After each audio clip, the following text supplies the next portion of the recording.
Good morning, dear students. Today we are going to start with a new concept of biotic components, that is decomposers. By now you have learnt about autotrophs, then consumers. What are autotrophs? Autotrophs are the organisms which synthesize food on their own. Then second category is consumers. And what do you mean by consumers? The organisms which cannot produce their own food, but they depend on other agencies for their food requirement. So what are they? Primary consumers or herbivores. The organisms or the animals which completely depend on grass or plant products. Okay. Then comes secondary. Secondary consumers are also called primary carnivores. What do you mean by primary carnivores? The organisms which are going to feed on the herbivores. So they are known as primary carnivores. Then third is tertiary consumers. Tertiary consumers are also called secondary carnivores. Why? Because they eat the primary carnivores. The next is quaternary consumers. These are the topmost in the food chain. Okay. They are also called tertiary consumers. Okay. Then now next category is there, that is decomposers. Decomposers are also called reducers. We also call them reducers. As the name is giving a hint, they reduce. Okay. They include bacteria and fungi. Okay. So they obtain food from the organic material of dead producers like plants and consumers just like animals. Okay. And their waste products even. Means the dead organic waste is being converted into nutrients by the help of bacteria and fungi. So these decomposers, what they do? They degrade the food, they degrade the remains of the plants and animals and waste organic matter into simple small organic molecules which are utilized by themselves. Okay. And the another thing that they are being converted into, the dead organic matter, is into inorganic substances which is released into the environment for what? Reuse or as raw material by the producers. Okay. So two types of decomposition takes place, or two types of breakdown takes place of the dead organic matter or the dead remains of the plants and animal or the waste. That is small organic molecules which are consumed by the decomposers, and the another is inorganic molecules. And these inorganic substances are being either they are released into the atmosphere or environment, or the plants they use them for their growth and all purpose. Okay. So decomposers, they help in what? They help in recycling of nutrients. Recycling of nutrients. Clear? So they also nutrients in biosphere, and they also form the biogeochemical cycles also. Okay, they are part of essential cycles also. Okay, then decomposers also, it's an important concept, that they provide new space. Okay, they provide space for the new organisms that are going to come exist in the environment. Okay, or in the ecosystem. So decomposers, they provide space for the new life in the biosphere, and they are essential components of ecosystem. See, what would happen if decomposers are not there? That the earth will become a site of dead plants and animals, means they are not being reduced. So where the new life is going to grow? So these decomposers, what they do? They decompose the dead organic matter and convert them into nutrients and provide space for the new life. Okay. So without them, do you think that we will be able to cease to exist as dead remains, and waste organic matter will keep on piling up? Okay. So The decomposers are also known as a new term for you, that is saprotrophs. They are also called saprotrophs. Just like the word autotrophs, heterotrophs, this is a word called saprotrophs. Okay.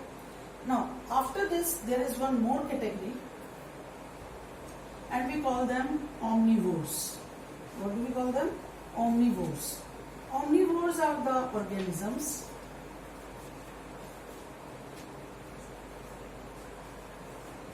What do you mean by omnivores?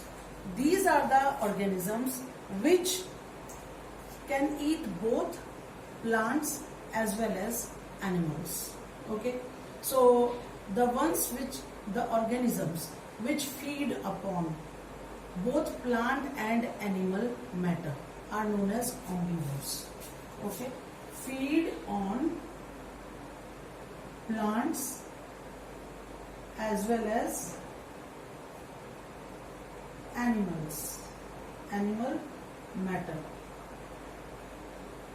We call them omnivores, and examples are man, human being. Okay, it can feed upon both plant and animal matter. Okay, then others like crow, bear, etc. Dogs, cats, they are also in the category of omnivores. Okay, they are also called double consumers. Omnivores are also called double consumers. Okay, they are also called double consumers as they can eat upon they can eat upon more than one trophic level. Okay, trophic level, what is it? See, when we are going to study about food chain, then we will come on this topic. What is trophic level? So they can behave like producers or consumers. So they are the only organisms which can exist at more than one trophic level in a food chain. So this is about the omnivores. Now let us come to the next category, and that is parasites. Parasites.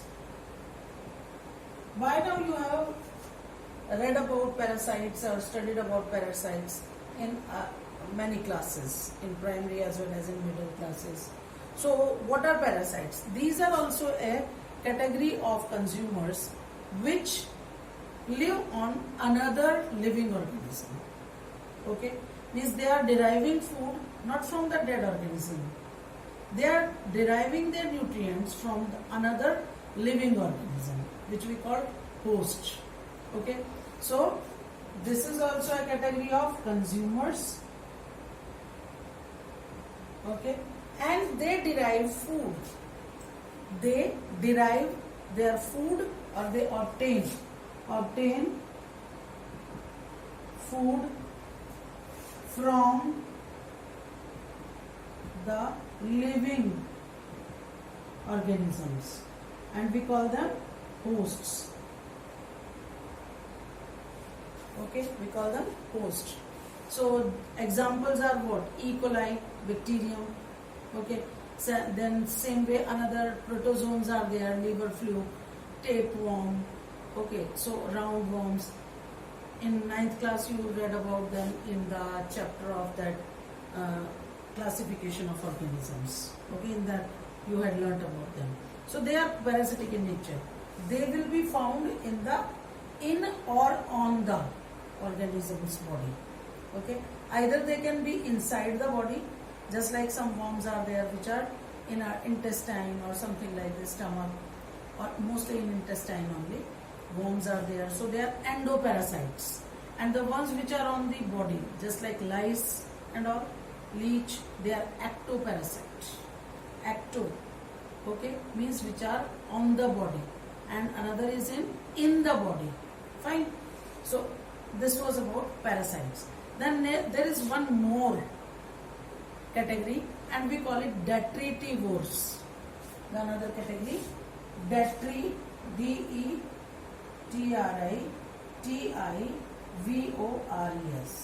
Detritivores. Okay. Now these Detritivores are what? These are the organisms which feed on detritus. Detritus means dead remains of plants and animals and break down into smaller fragments. They break the dead organic matter into small fragments, and these are examples are earthworm. Earthworm also feeds on the organic matter which is present in the soil. Okay, examples are what? Like earthworm, termites. Termite feeds on the cellulose, that is like wood, etc. Termites, vulture. You might have seen that somewhere if the dead animal is lying, then these vultures, they keep on hovering around over there only. Okay, and they feed on the dead flesh of the dead animals. Okay, so these are called the detritivores. Now these detritivores, what they're also called scavengers.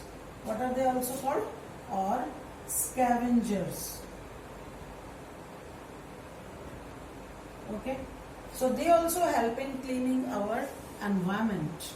Okay, now they break down the dead organic matter into smaller fragments, but they do not help in releasing the inorganic compounds.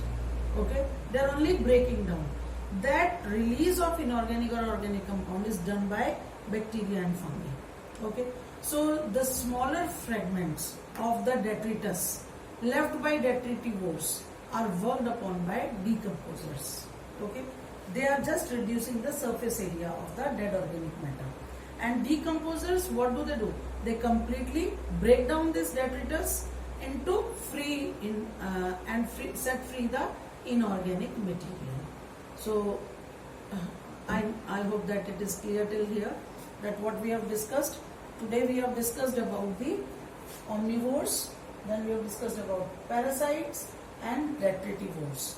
So omnivores, they are also called double consumers, and parasites, they obtain food from the other living organism and we call them hosts. So they can be of two types, ectoparasite and endoparasite. Then we have learned about detritivores. Detritivores are again the organisms which convert the dead organic matter into small fragments, small pieces. Okay, but they do not release any kind of inorganic nutrient into the atmosphere or somewhere. Okay, so this was about the organisms of the biotic component. Okay, now let us discuss about ecosystem. What is ecosystem? Okay, now we are going to discuss, by now we were discussing about the components of the ecosystem. Okay, what was ecosystem? The biotic component and abiotic component, they make the ecosystem.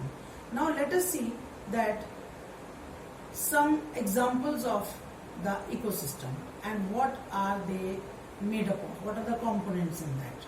Let us see garden ecosystem.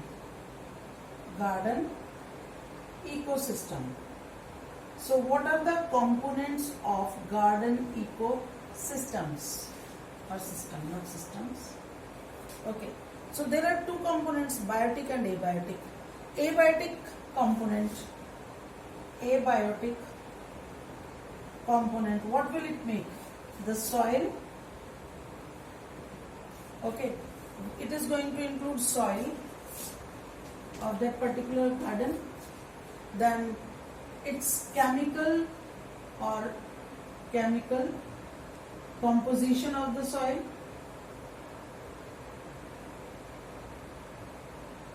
Or we can say pH of the soil. Okay, then what else? The physical characters, just like soil texture,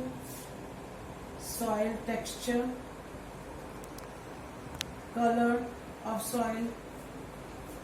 Fine. Then water holding capacity,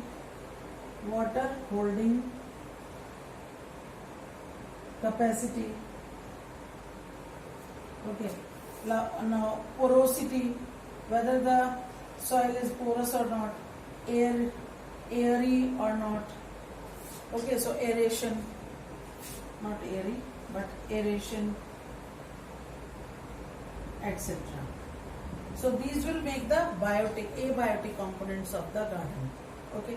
Then what are the biotic components? Biotic components.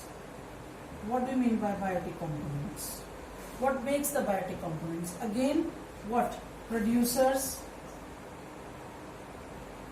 plants are there. Fine. Then consumers. In a garden, what kind of consumers would be found? See, in producers it will be grass, flowers, trees, okay? They will act like producers. But what about consumers? Consumers, like in a garden, frogs can be found, insects can be found, okay?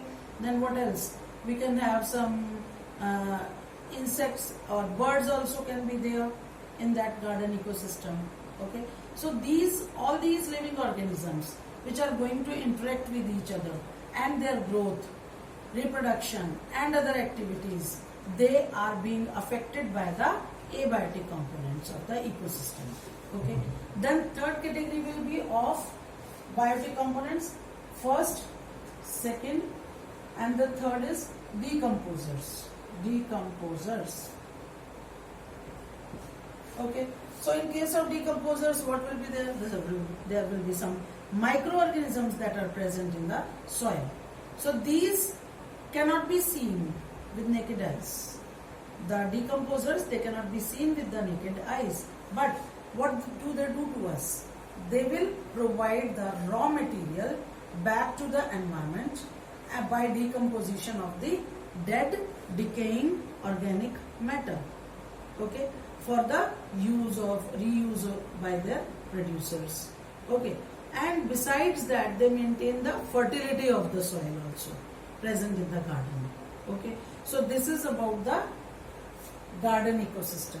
Same way, if we discuss about pond ecosystem, then what do you think? What will be the abiotic or biotic components of that pond ecosystem? In a pond ecosystem, there will be water, that abiotic components. There would be water because it is aquatic ecosystem. So, and other physical and chemical environment of water. What kind of physical and chemical environment is there? Then physical, like temperature, light intensity, pH of water, etc. These will make the this will make the physical component. Then what about chemical? Like it will be dependent on the basis of elements, minerals, dissolved gases, organic and inorganic compounds. So they are going to make the what? Chemical composition of the aquatic ecosystem. Then the biotic component. What are the components of the biotic component? Again, producers, then consumers, and then decomposers. So what are going to make the producers? They will include the floating plants, okay, as well as phytoplanktons. These are very small single-celled organisms which show the photosynthesis. Therefore, we call them phytoplanktons. Then next is consumers. What will make the consumer component? They will include all the heterotrophs, okay, just like the animals which are going to feed on other organisms. Like we will have the floating fauna, flora and fauna, two words, flora related to vegetation and fauna to animals. So in this category, there will be zooplanktons. Phytoplanktons, they belong to plants. Zooplanktons are microscopic planktons which make the animal category. Okay. Then water fleas are there, some larvae of insects are there. So these will be the part of the consumers, and some more will be there, like some small fish, frogs, okay, some large fish and water birds will be there. Then the third category, that will be decomposers. So what will come in decomposers? Again, the aquatic bacteria and fungi. Okay. So they are what they are going to do? They are being distributed to whole of the pond, and they are abundantly present in the mud at the bottom of the pond. And here, what will be done? They are going to decompose the dead organic matter. Okay. and producers, they receive solar energy to form organic material through photosynthesis. So this is about the different types of ecosystem that we have learned. So what are the components in various components? Various ecosystems like garden ecosystem, a terrestrial, and an aquatic like pond. So learn it.